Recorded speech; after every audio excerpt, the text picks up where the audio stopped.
it's a true story, which is the genesis of it was basically a day in Baghdad when the two of us were working on a story together. I was working for NBC News at the time. Rafraf was my translator, and we were hit by a bomb at the opening of a school. It was a very traumatic and at the same time bonding experience, and it occurred to me sort of as the adrenaline wore off that day that I was going to get to go home in a couple of weeks, and Rafraf was going to continue doing the same thing, which was putting her life on the line, helping journalists tell the story of what was happening in her country. And while many translators in Iraq do that, Rafraf had already been specifically targeted by insurgents for death for working with an American company. The insurgents don't care if you're working for the U.S. military or a contractor or the media. You're working with the enemy in their view, and they had targeted Rafraf as someone they were planning to kill. So the story happened because it happened. Yeah, it's mostly it's a story of a friendship that came out of a place like Baghdad, where there's war and there's conflict, and in the middle of all this, you see the friendship that is coming from two people from two different cultures, being me and Don, meeting and becoming friends, and him helping me not just get to America, but more like find a future and a better life for myself. I sort of was able to step back and look at it and understand that the reason people want to hear about it is because from knowing Rafraf or from knowing my family, they've learned something from it.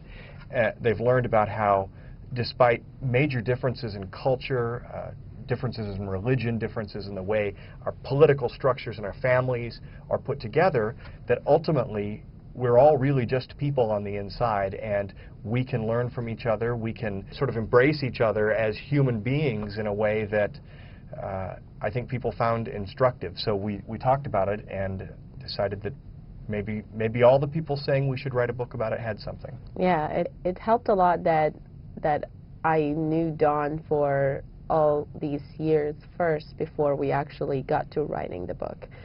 Our friendship, I really consider Don like an older brother to me, and to me, when I started talking to him, even working with him back home, that friendship started progressing, and I felt comfortable talking to him. She didn't know it was going to be so personal. I told her, I said, if we're going to write this story, we have to sort of be truthful about serious issues, about issues that you've had adjusting to life here, about issues that we have of faith and of placing trust in other people, of placing trust in God. I mean, all the things that happen personally, issues of fear as a correspondent working in a war.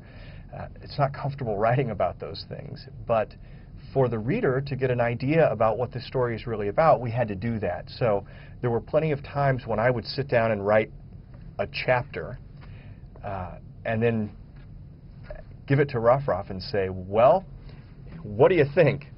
And she'd and I would immediately say, you need to take this out and that out. You can't say that about me. Yeah, there's so many things that he would mention, and I'm just like, you can't tell everything. And he's like, but it is the story of everything, so you have to tell details. And so we tried to put as much of the reality that happened out there without Most of it got back in.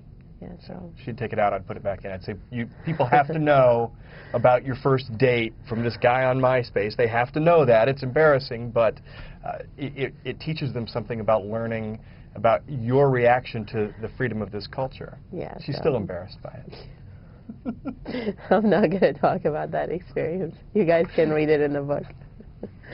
You know, there's the sort of cultural and political lessons, I guess, of this book, which are when you start to peel away the layers of things that make us different, the different ways we may have been raised, the politics of our country, the religions, all of the trappings of culture, that ultimately people are the same in many, many ways. They desire the same things, which is to have family and to have opportunity for career success if that's their goal.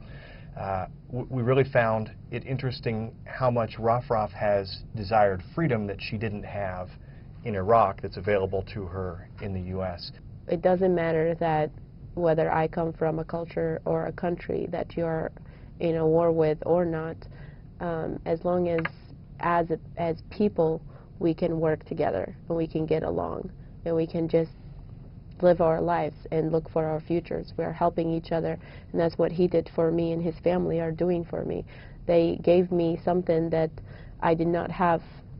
They gave me hope that I would become somebody one day, and that's what hopefully people will get from it.